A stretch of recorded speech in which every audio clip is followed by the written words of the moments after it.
Let me take you 4 years ago when I started my career as an Odoo partner and also started managing a fresh new partner from Germany, which is a small tech company.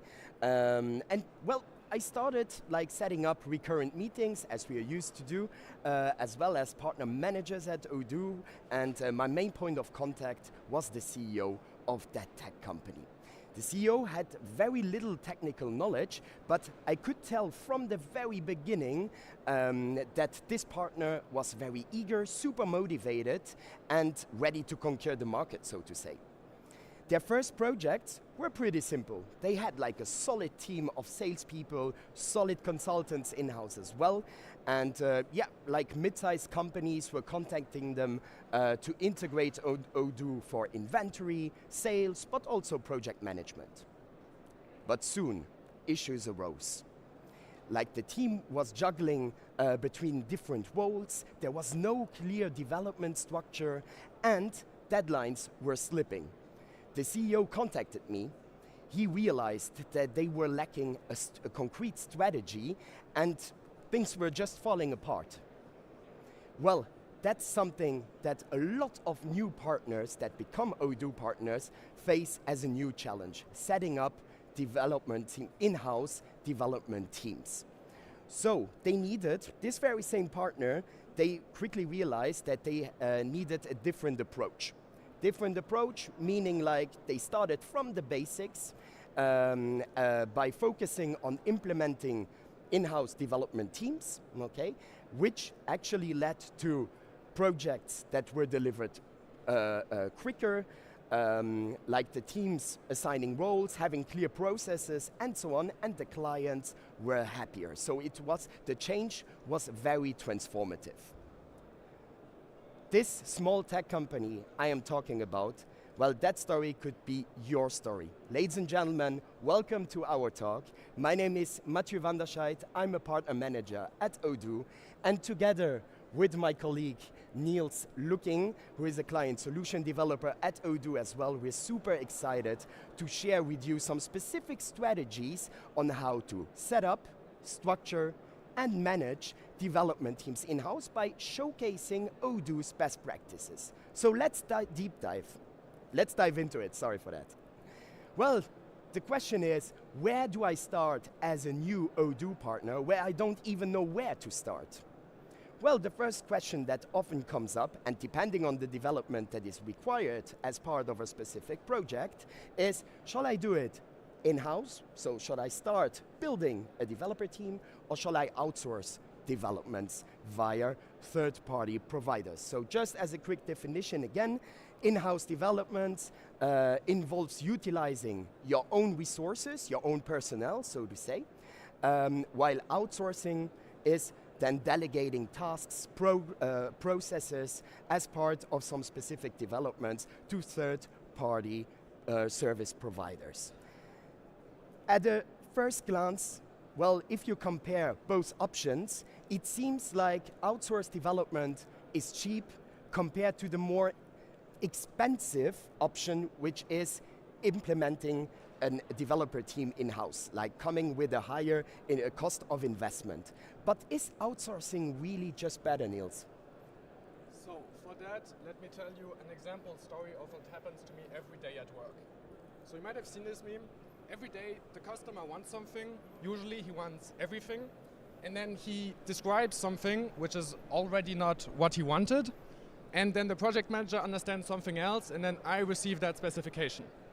And usually because of all these layers, it's really not what the customer wanted, so we have to go back. And there's much more errors than that, because the salesperson at the beginning promises heaven on earth, the functional tries to salvage it, there's a lot of back and forth everywhere. So far, this has nothing to do with in-house or outsource, but the point is, when I work in-house with my colleagues, each little arrow is just me turning around to the desk behind me and asking the person directly. It takes me 2 minutes. The furthest he can be away is in the other building, which is 30 meters away. So it's always quick, efficient, and easy. When I work with somebody outside my organization, I have to set up a meeting that is likely going to be in like 1 to 2 weeks on their availability. If they're on another continent, I have to account for time zones, and there's like 2 hours where we can actually meet, and it's just very long and annoying. It costs time, which for you is money because you pay all these employees, and it's also really frustrating. So I don't really want to do it. So in-house, I will check every details with my colleagues. If I work with somebody with whom communication is difficult, I will just try to ignore it, do what I think, and hope for the best. There's another thing that is a big difference between in-house and outsourcing, and that is the learning effect. So let's say you are a partner for, I don't know, Finnish accounting or German accounting, which is very complicated. Well, the first time you're going to work on that, your developer will have no idea. But the second time, he will have gained some experience, and the third time, even more. By the fourth time, he might get the task and already know, okay, I've done this in the past, it's going to lead to this and this issue, so preemptively, he will say we need to improve the design. And because you have full control over your in-house developers and what they do, you can really build a team that is really proficient at what your expertise is. However, if you outsource, obviously depending on how you do it, it might be different developers every time. You have no real control over what happens over there.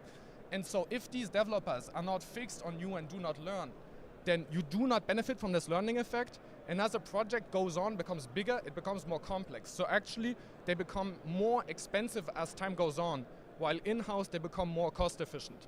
This is of course a simplification, it's not a simple line up and down, but the pattern remains nonetheless. Exactly, and both options may have the same effect, but concretely, compared to the outsourced development, well, it might be cheaper initially, but there are, of course, this comes with recurring costs, right? As well, like communication, depending on different time zones maybe, where the service provider is located. This is, of course, also something that you need to take into consideration. And last but not least, like the control, which is, of course, that's why we believe that you should start considering building, if you don't have any development team in-house yet, that you should consider this option as the most viable one on the long term, I mean with that, where you will have full control on your resources, full control on decision-making processes, and so on, and of course coming with this learning effect that just Niels explained. Now, right now, it just may seem like we're arguing that outsourcing is just worse than in-house development. That is not the case, but the problem is that the simple view is just that one is cheaper and always better. So to give you an image, you can think of a nail and a screw. When you hang up a painting, it looks like both did the exact same job, but if you know something about construction, you know that those are two different tools that you cannot just exchange freely. Sometimes one will be appropriate, sometimes the other, and you need at least the expertise to tell which is the correct tool for your situation. Once you've done the leap and you decide to really build your team in-house, well, the first and the most recurring question that pops up basically is, okay, what kind of profile do I really need? Because here, coming back to my example of this CEO who has very little technical knowledge, well, of course, there is something in terms of communication that is very crucial. Yes, because for this, partners sometimes come and ask me, which programming language do you use? And they just want to know the full technology stack to hire developers, but that's actually not what's important. Because if you are here because you have no technical skills and you hire a developer who has no business skills, you won't be able to communicate. You don't understand what he does, and he doesn't understand what you do, which always creates a lot of frustrations and people leaving, because developers feel like they have arbitrary deadlines, which makes no sense, and in return they lack the capacity to explain you what a reasonable deadline would be, or to understand the budget and make reasonable requests. So that's why the most important thing, at least at the beginning, is to get somebody who can bridge that gap. If you already have technical skill, then that can be you or somebody in your organization. But if you don't, before you hire full devs, you need somebody who has the ability to speak with you on a business level as well. We are going to talk about a lot of things very briefly. A lot of partners want more details on what type of profiles we hire. Afterwards, we will link a lot of extra resources and complete talks about our precise recruitment process. Finally, in terms of skill set. So obviously you want somebody with technical expertise. You do not need somebody who has used every language that we use that to do. If they have learned one programming language and mastered it, they'll be able to learn ours. Secondly, you need somebody who's a quick learner, because Odoo is very vast. There's a lot of apps, there's a lot of versions. It's impossible to know everything from the get-go. So you need somebody who's a quick learner, and finally, a good communicator. And when I talked to this about our HR department, they told me, emphasize the good communicator part. Because if somebody is a quick learner, he will get technical expertise. But to be a quick learner, you need communication. Because learning is asking the right questions and listening and understanding the answers. Step 3, the onboarding. Now that you have acquired or hired your first developer, maybe like a technical leader who takes, which the plan is for to build a team of developers. Well, partners often ask us, okay, shall we take over the onboarding process, or is maybe Odoo as on the editor side able to help us in that regard? So for this, I can just tell you exactly the onboarding that we do, and if you want, you can do the same or your own. So at the beginning, we have 2 weeks of functional onboarding. This is really important. A lot of partners think it's a developer, he just needs technical onboarding, and I don't want to pay or give him the time to do the functional one. But there are 2 very important advantages. First of all, Sorry. Does it work? Can you hear me? Yeah. Okay. First of all, it creates more fun and implication, right? When I am adding a button, I'm not just adding a random button that somebody asked me to do. I understand what it does, how it adds value into the business flow. So I feel like what I'm doing it is worth it, which also increases retention.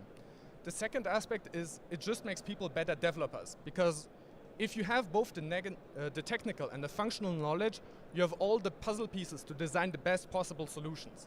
So sometimes I get approached by a functional person and said, we have this need and this is the solution we would envision for it, and I can say, actually there is this technical hidden feature that I can just connect to 2 existing ones to have a very easy solution that fulfills the same need.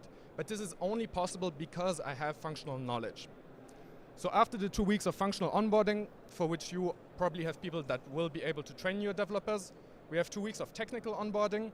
Again, the exact technical onboarding that we use is available online for free, and we will link it later.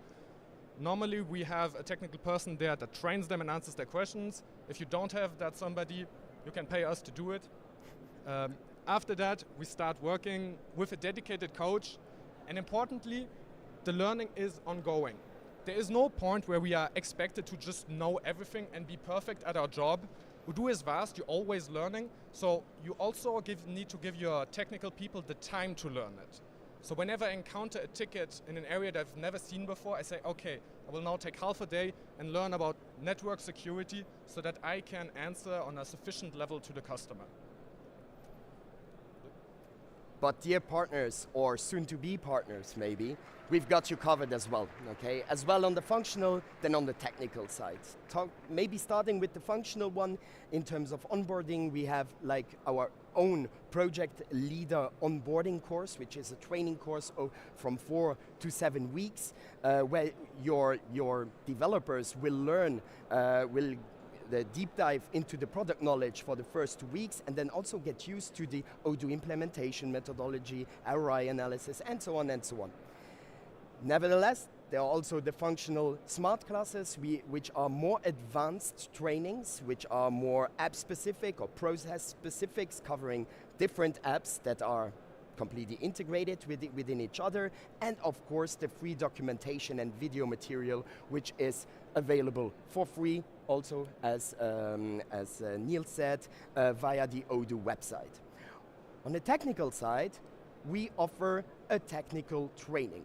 The technical training as such is also available for free, but we highly recommend, because through past experiences and technical trainings that we gave either to clients or to partners, we strongly believe that having one technical expert with you, maybe Niels, hopefully yes for you, but to have one technical expert on your side will make the training much faster, so will steepen your learning curve as well, and you always have like the opportunity to ask direct question or deep dive in certain fields that are maybe not covered by the documentation as such. You of course have also hands-on support through exercises, use cases that you will do to get either by yourself or also together with the technical consultant. And finally, also here, free documentation and video material, which is available via our website.